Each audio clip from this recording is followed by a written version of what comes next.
안녕하세요. 중국 서사이의 3주차 삼국지연의 첫 번째 시간입니다.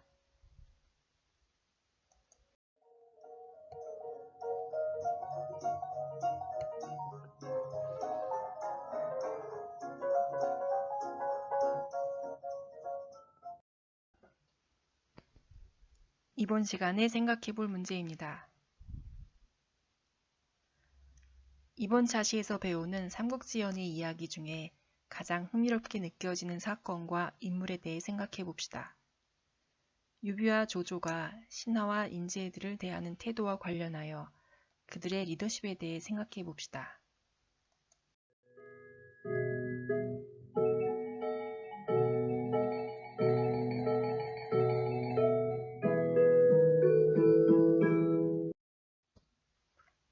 지난 시간에 우리는 삼국지연의의 처음을 배웠습니다.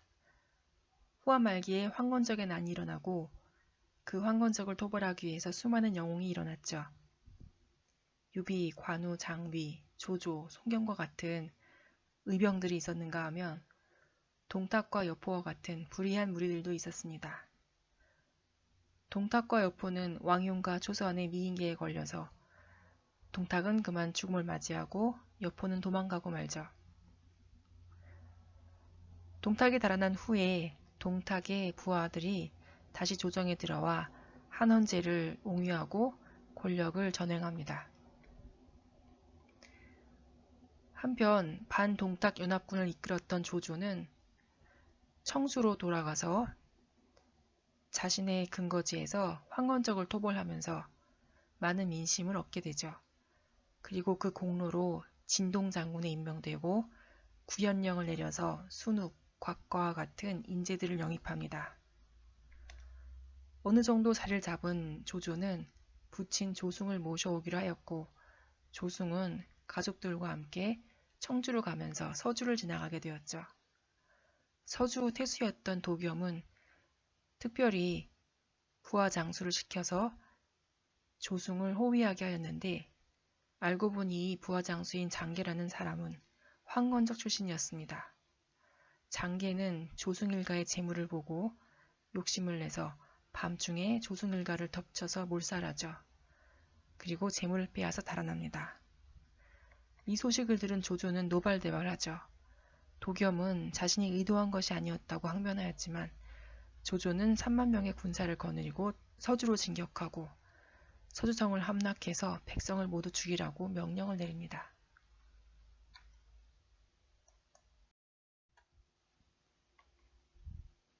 서주의 큰 부호인 미축은 북의 태수 공용에게 구원을 요청하였습니다. 공용은 서주를 돕고 싶었지만 때마침 자신의 지역에 일어난 황건적 때문에 곤란을 겪고 있었죠. 유비는 관우, 장비와 함께 공용을 도우러 가고 관우는 황건적의 수령을 한 칼에 처단하면서 황건적을 물리칩니다. 유비는 공용과 함께 서주에 가게 되었고 도겸과 만나서 인사를 하지요. 유비는 먼저 조조에게 편지를 보내어 도겸의 잘못이 없으니 화친하는 것이 어떤가 하고 말합니다. 조조는 물론 전혀 들을 생각이 없었죠. 그때 마침 여포가 조조가 없는 틈을 타서 조조의 본거지인 연주를 공격하였습니다. 조조는 참모인 곽가의 말을 따라 유비에게 편지를 보내죠. 유비의 말을 듣겠노라 하고 생색을 내고서는 급히 연주로 돌아갔습니다. 도겸은 큰 근심거리가 없어지자 성대한 연회를 베풀고 유비에게 감사 인사를 합니다. 그리고 자신은 나이가 많으니 황실의 종친인 유비가 서주태수의 자리를 맡으면 어떤가 하고 간청하지요. 관우와 장비도 옆에서 권하지만 유비는 공적이 없는 자신이 불의한 일을 할 수 없다면서 한사코 사양합니다.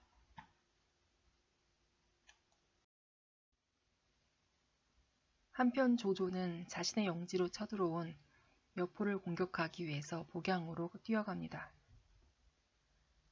조조는 여포의 참모인 진궁의 계책으로 죽을 위기에 처하지만 다행히 자신의 훌륭한 무사인 전위와 하오돈의 도움을 받아서 위기를 벗어날 수 있었습니다. 진궁은 복양의 보호인 전씨를 설득해서 자신은 여포를 따를 수 없으니 성안에서 내응하여 항복하겠다는 밀서를 보내게 하고, 조조는 기뻐하면서 밤에 문이 열린 복양성 안으로 들어오죠. 그렇지만 함정에 빠져 죽음의 위기를 맞습니다.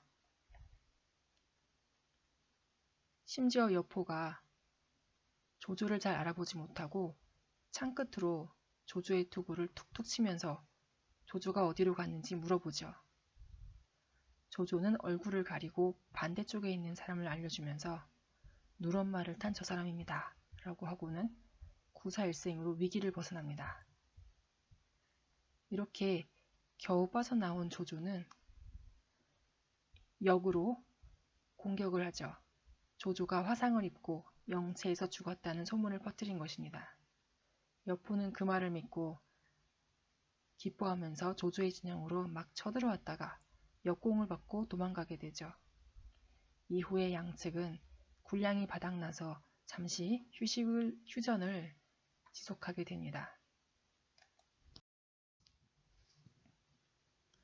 한편 서주태수 도겸은 병세가 점점 위독해져서 마지막으로 유비를 불러 서주태수가 되어달라고 간청하지요. 하지만 유비는 극구 사양합니다. 도겸이 죽은 후에 백성들이 모두 간절히 원하고 관우와 장비도 여러 번 권하자 그때서야 유비는 마지못해, 정말 마지못해 잠시 서주목의 자리를 맡게 됩니다. 유비가 화살 반개도 쓰지 않고 서주를 차지해야 했다는 소식을 들은 조조는 분노하여 서주를 몰살하겠다고 하지만 순욱은 만류하지요. 유비는 서주목이 되면서 여러 가지로 이득을 얻었습니다. 먼저 끝까지 사용하면서 욕심을 내지 않음으로써 인의하다는 명성이 더 높아졌습니다. 두 번째로는 백성의 민심으로 백성이 간절히 원하여서 얻은 자리이기 때문에 더욱 정당성이 있었죠. 세 번째로는 잠시 맡은 자리이기 때문에 큰 책임이 없었습니다. 한편 조조는 황건적의 잔당을 토벌하고 허절하는 맹정을 생포하여 자신의 수하로 얻게 됩니다.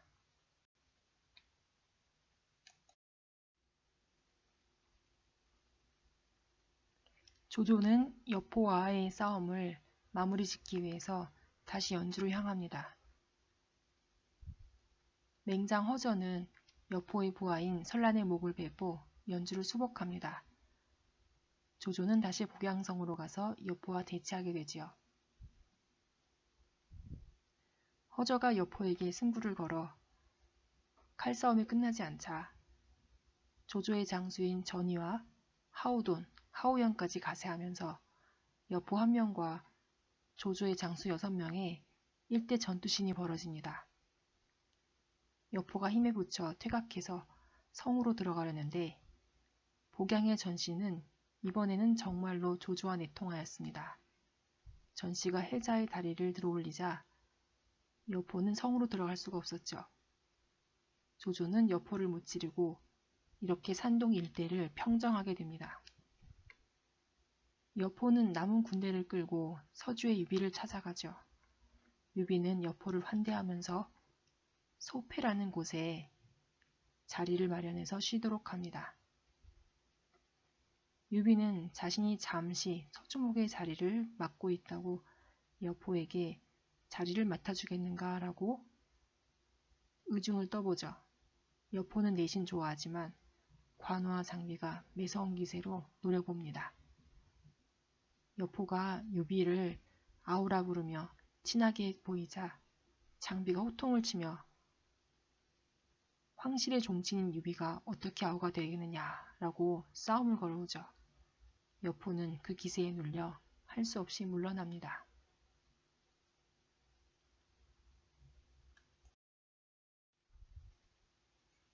한편 동탁이 죽고 난 후 장안 지역에서는 동탁을 대신하여 권력을 장악한 이각과 곽사가 조정을 마음대로 주무릅니다.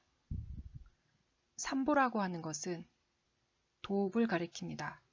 도읍 주위 지역을 삼보라고 하지요.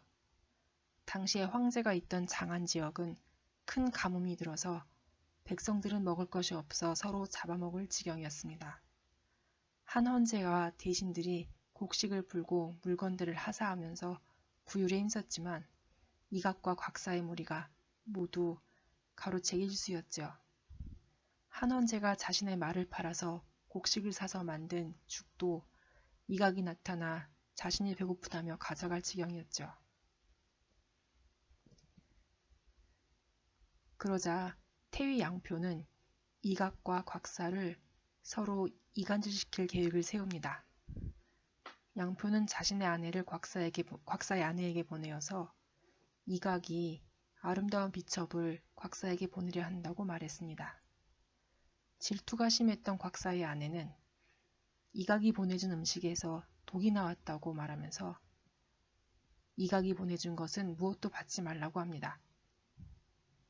이각이 곽사를 의심하자 곽사도 이각을 서로 의심하게 됩니다. 두 사람의 사이가 멀어지고 결국 반목하며 싸우면서 장안에는 무수한 전사자가 나오게 되었습니다. 이각과 곽사의 내분으로 황궁이 불타고 싸움이 일어나면서 한 헌제와 황후는 이각에게 잡혀가고 비빈과 신하들은 곽사에게 붙잡혀갑니다. 겨우 몸을 빼어낸 한 헌제는 양봉과 동승의 호위를 받으며 추격하는 이각과 곽사의 군대를 피해 낙양으로 도망갑니다. 한 헌제는 많은 고생 끝에 10여 명의 무리를 끌고 겨우 낙양에 도착하고 이미 폐허가 된 낙양에 작은 궁을 짓고 기거하게 되었습니다.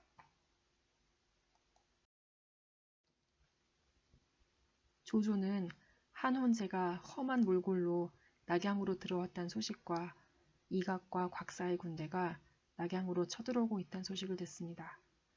조조는 군대를 끌고 이각과 곽사의 군대를 물리치고 자신이 있는 허도에 궁전과 성을 짓고 한 헌제를 모시고 옵니다. 조조는 한 헌제에게 대장군의 직위를 임명받고 권력을 가지게 됩니다. 조조는 계속 서주에 있는 유비와 소패에 있는 여포를 경계하고 있었습니다. 조조의 책사인 순욱은 두 호랑이가 서로 싸우게 하자는 계책을 내어서 황제의 밀서를 보내어 유비에게 여포를 죽이라는 명령을 내립니다. 유비는 여포에게 밀서를 보여주고 여포를 공격하지 않습니다. 그러자 순욱은 다시 계책을 내어서 이번에는 호랑이에게 이리를 쫓아내게 하자는 계획을 세웁니다. 유비에게 원수를 공격하라는 황제 조서를 내리게 한 것이죠. 유비는 이번에는 거절할 수 없어서 할 수 없이 원정을 떠나면서 서주성을 장비에게 맡깁니다. 그리고 술을 좋아하고 부하들을 자주 때리는 장비에게 술을 마시지 말라고 신신당부를 하고 가지요. 장비는 술이 너무 배고프니 오늘까지만 술을 마시자고 잔치를 벌입니다. 그렇지만 술을 못 먹는 조표가 사양하면서 자신이 여포의 장인이니 좀 봐달라고 하자 장비는 더욱 화가 나서 곤장을 때립니다. 분한 조표는 그 밤에 여포에게 편지를 보내고 여포는 서주성으로 달려오지요. 술에 취한 장비는 싸워보지도 못하고 수십 명의 기병만 데리고서 유비에게로 달려갔습니다. 이렇게 서주를 잃고 온 장비를 보고 유비와 관우는 기가 막혔습니다. 관우는 심지어 유비의 부인들마저 서주에 두고 온 장비를 크게 꾸짖지요. 장비가 칼을 빼서 자결하려고 하자 유비가 만류합니다. 옛말에 형제는 수족과 같고 처자는 의복과 같다고 했다. 의복이 찢어지면 다시 기우면 되겠지만 수족이 갈라지면 어떻게 다시 이을 수 있겠는가. 유비가 형제를 사랑함이 이와 같았습니다. 한편 원술은 여포에게 사람을 보내 유비를 협공하자고 합니다. 여포는 이에 응하여 군대를 보내지만 유비는 장마필을 무릅쓰고 도망칩니다. 원술은 유비를 잡지 못했기 때문에 여포에게 약속했던 군량미와 물품들을 보내지 않겠다고 합니다. 원술에게 화가 난 여포는 유비를 다시 서주로 불러들이고 환대합니다. 그리고 자신은 장비가 실수할까봐 대신 서주를 지키고 있었을 뿐이라고 말합니다. 유비는 겸손하게 여포에게 서주를 양보하고 여포는 못 이기는 척 받아들입니다. 유비는 이렇게 해서 여포가 있던 소패에서 지내게 되었고 여포는 유비의 서주를 차지하게 되었습니다. 여포는 유비에게 곡식과 옷감들을 보내주면서 위로했습니다.